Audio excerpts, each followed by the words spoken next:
அரசியலில் குதித்தார் நடிகர் விஜய். கட்சியின் பெயர் தமிழக வெற்றி கழகம். அதிகாரப்பூர்வ அறிவிப்பு. நடிகர் விஜய் ஆரம்பித்துள்ள அரசியல் கட்சிக்கு தமிழக வெற்றி கழகம் என பெயர் வைக்கப்பட்டுள்ளது. அதை அதிகாரப்பூர்வமாக நடிகர் விஜய் அறிவித்துள்ளார். நடிகர் விஜய் அரசியலுக்கு எப்போது வருவார் என்ற எதிர்பார்ப்பு நீடித்து வந்த நிலையில் இன்றைய தினம் பதில் கிடைத்துவிட்டது.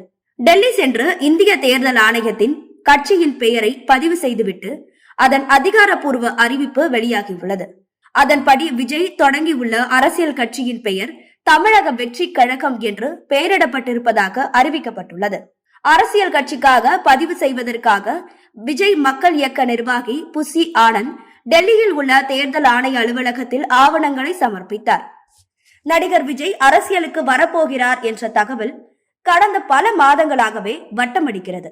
நலத்திட்ட உதவிகள் வழங்கும் விழா, மாணவர்களுக்கு பரிசு, பயிலகம், நூலகம், நிவாரண உதவிகள் என விஜயின் நகர்வுகளும் அதை நோக்கியே இருப்பதாக கூறப்படுகிறது.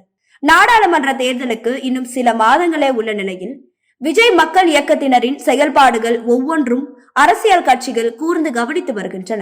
இதனையடுத்து தமிழக வெற்றி கழகம் என்ற பெயரில் கட்சி தொடங்குவதாக அறிவித்துள்ளார் நடிகர் விஜய். இதன் தொடர்பாக கட்சியின் லெட்டர் ஹெட்டுடன் அறிக்கை வெளியிட்டுள்ளார். 2026 சட்டமன்ற தேர்தலில் போட்டியிட்டு வெற்றி பெற்று அரசியல் மாற்றத்திற்கு வழிவகுப்பதே நமது இலக்கு என தெரிவித்துள்ளார் விஜய்.